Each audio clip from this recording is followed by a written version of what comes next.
Let's grow together. We have a special guest speaker today.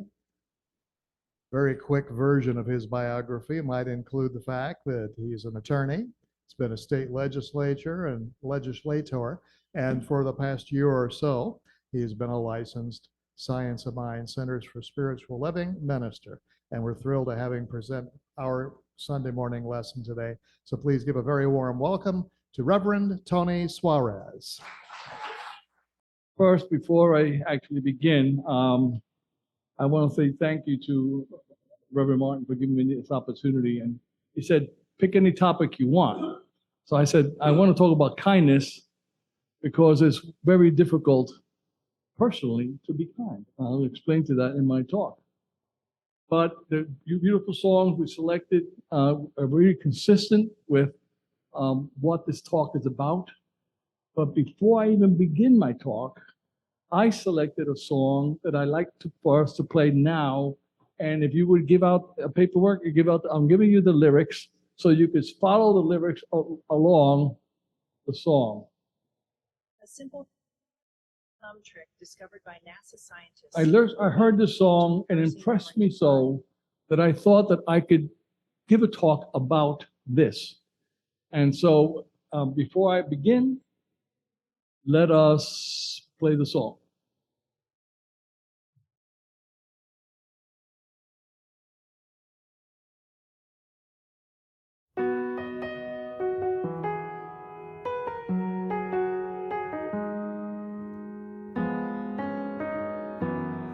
Somebody posted something, somebody disagreed. Somebody started typing things they probably didn't mean. And now my heart is breaking as I read every word. Sticks and stones are nothing compared to how this hurts. We all wanna know we matter. We all wanna know we're loved. More the same than we are different. Desperate just to be enough. But it's like we've all forgotten how much we're all connected. When I read the comment section,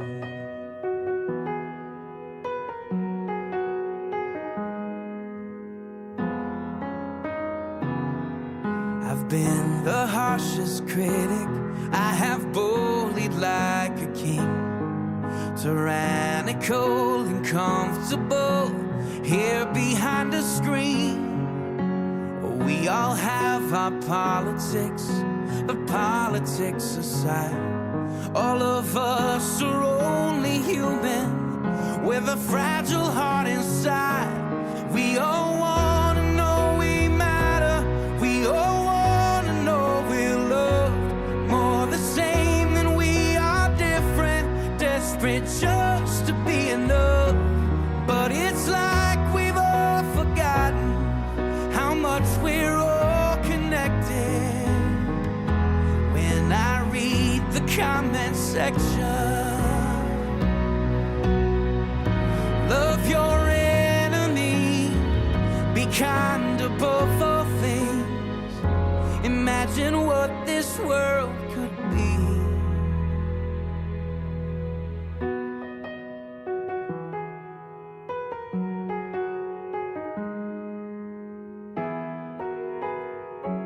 We all wanna know we matter. We all wanna know we're loved. More the same than we are different. Desperate just to be enough. Yeah, it's like we've all forgotten how much we're all connected. When I read the comment section, when I read the comment section.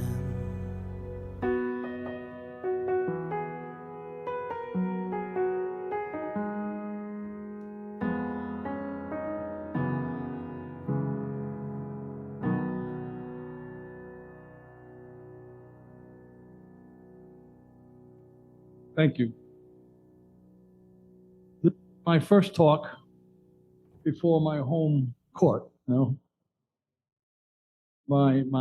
My friends who have seen me come from the first day, like Don, who's here, saw me from the very first day when this place wasn't what it looks like today.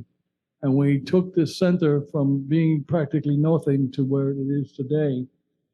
And you know me from the time I've been as a person, just regular congregant, to then a practitioner, and now I stand before you as Reverend Tony Suarez.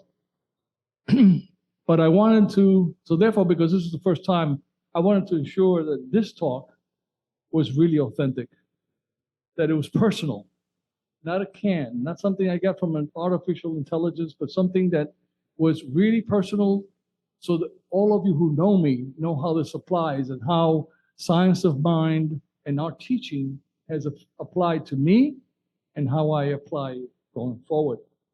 How my life experiences have helped me, or actually in some side made it more difficult to make the transition from Tony Suarez, the politician, the lawyer, to Tony Suarez, the practitioner of science of mind. I'm hoping by going through some of the principles that we, all of us, can then help ourselves as we go through our own transitions. So I wanted to make sure that this came out very sincere. Now, I want to claim that I am not here to preach. I'm preaching because this lesson that I'm talking about actually applies to me more than it applies to any of you, perhaps. It is strongest for me to have to keep a track of what I'm trying to say to you today, every day for myself. I'm not here to preach and be a holy out on anybody else. For Tony Suarez, this has been my challenge. And perhaps some of you have a struggle with knowing what you do in your life, with what you should be doing in your life. And for those of you perhaps affiliated with what I'm saying, for those who have not yet get into that twilight zone of neither here nor there, and I hope that what I say to you today will have some relevance and to the future as you go forth. Now, you may be saying, Reverend Tony, are you saying you're having a crisis of faith? Well, Ernest Holmes might say this is really about right thinking and right action. So I selected that song as I read the comment section. I think they call it the comment section, because I believe it captures something, a struggle, a modern day struggle between love and hate. A modern communication technique that has transformed how we all communicate with each other and with the world. That is, the internet.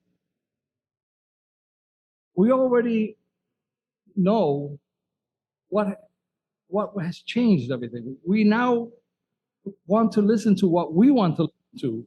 We react to what we want to. We're very selective now. It's not like in the old days when you had NBC and CBS and NBC, CBS, and ABC. You had three channels, and you had Huntley Brinkley and Walter Cronkite sort of filter everything, the news, and so we all got kind of the same thing. But not today. No, today you have thousands of influencers, millions of channels. You're getting the news from all over the place, and the result is it's diversity of the opinion is actually becoming to the point where it's hurting our society. It's getting difficult, and we're going to go this by point. The song captures that facet of our society that is becoming more and more prevalent, and to me, disconcerting. We're being divided. You know, I used to have a radio talk show. I used to have a radio talk show of my own. It's called I Need to Know.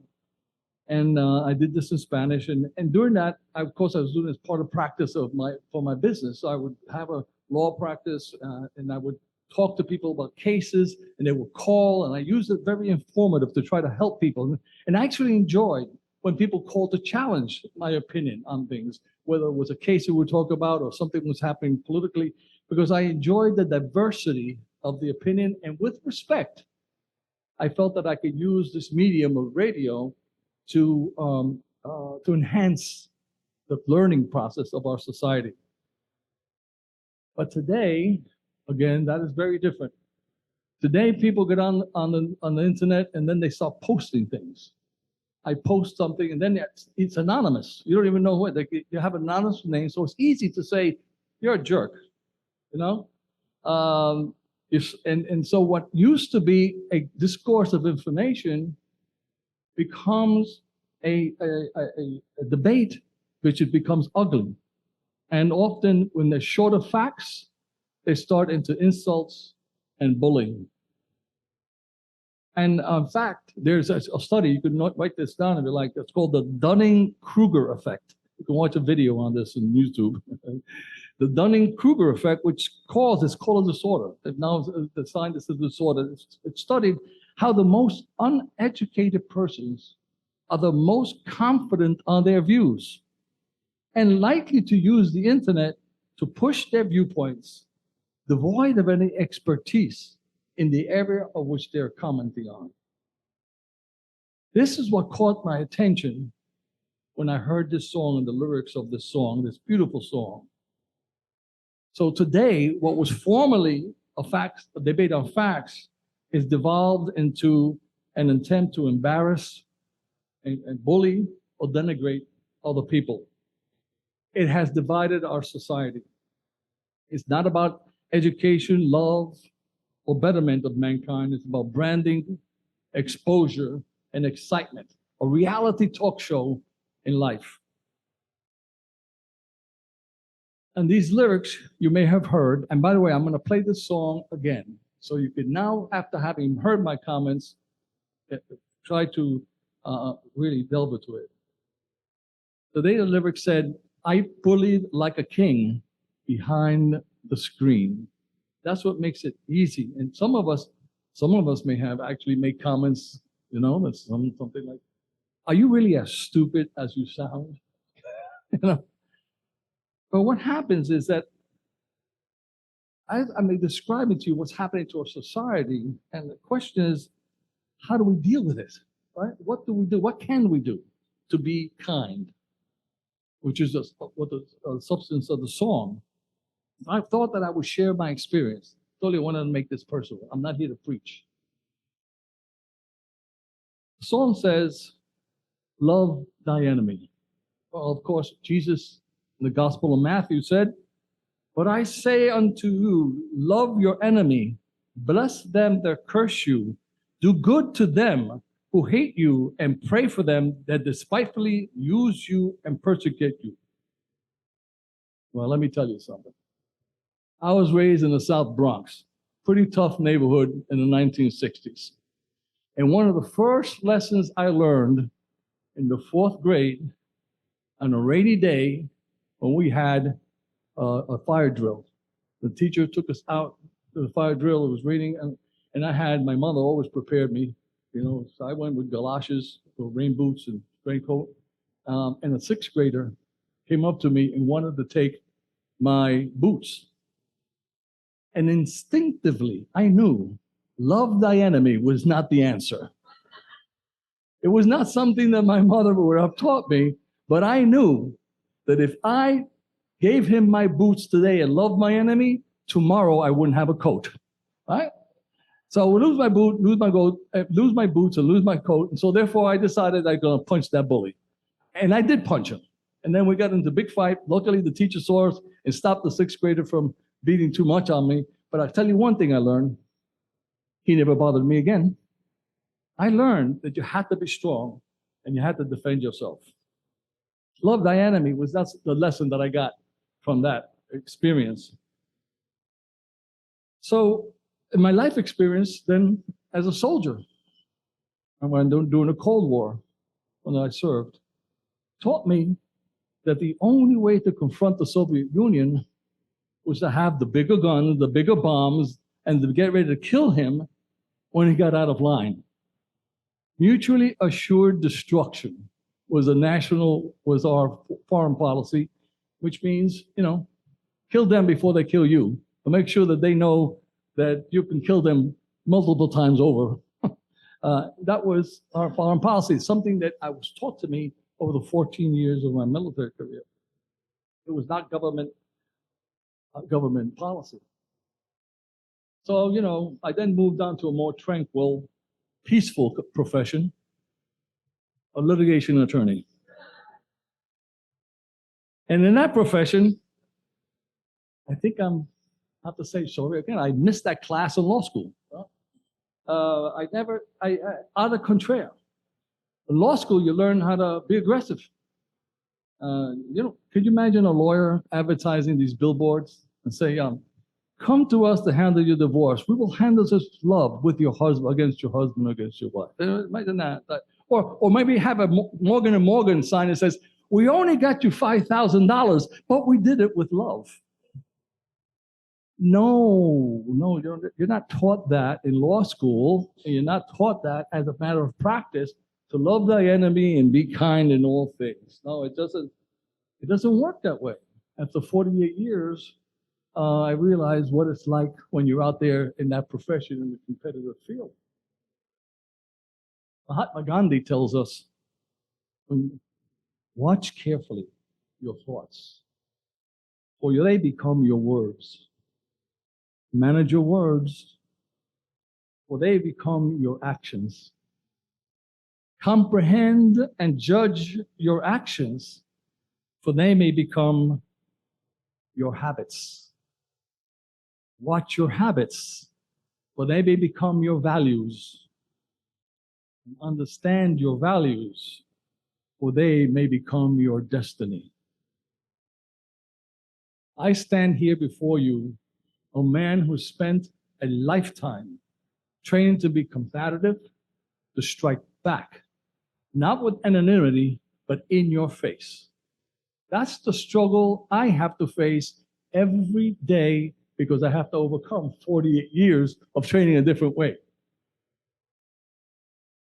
The lyrics to our song, the one we've just heard, tells us we all have our politics, but politics aside, we are only humans with a fragile heart inside. Again, another of my chosen professions was as a politician. And those words struck me because those who know me for a long time and know my political experience know that not only was I an elected leader, but I was a leader of a party, a political party. And politics divides us like no other topic, except maybe religion. And as a law professor and a constitutional scholar, I have strong and deeply developed opinions about the rule of law and the sanctity of the United States Constitution. I could tell you that I have stopped talking with friends, long-term friends, due to my inability to really separate my friends from what they think as they are as human beings and manifestations of God and people who have a fragile heart inside. I asked myself, how could he or she think that way? The song urges us that it is possible that they simply want to express how they matter in the world by their political message that they believe. Are they struggling to be counted? Is that the reason why they believe the way they are? Is that point of view that they are reflecting some inner feeling of insecurity where they want to be just enough? How do I reconcile these conflicting thoughts in my mind and bring peace to myself, which is a struggle I'm presenting to you? Our song says the answer to that is be kind in all things. Ernest Holmes teaches us in Size of Mind in our textbook that there is a law of attraction and everyone automatically attracts to himself just what he is. He has a section where he talks about healing a misunderstanding, the teaching, healing a misunderstanding, and he says, Ernest Holmes, Suppose one says, I have a terrible misunderstanding with a friend of mine, and it has come to the point where we do not speak to each other. Holmes says, there is a fundamental error which was brought this condition, the lack of regulation of the unity of all lives, he says, a belief in some sort of duality. Destroy this belief in duality. Recognize that there is but one mind. See God in each person, and the trouble will be healed. We all live in the one mind of God, is the teaching of Ernest Holmes. Gandhi teaches us the greatest power in the world is that of the greatest power in the world is that of the soul. Peace is its highest expression.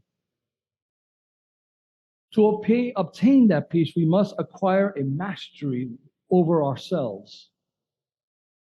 We secure then, he says, an atmosphere of perfect peace, calm, and goodwill that protects and fortifies ourselves and blesses others around us. An aura of peacefulness when you have control of yourself.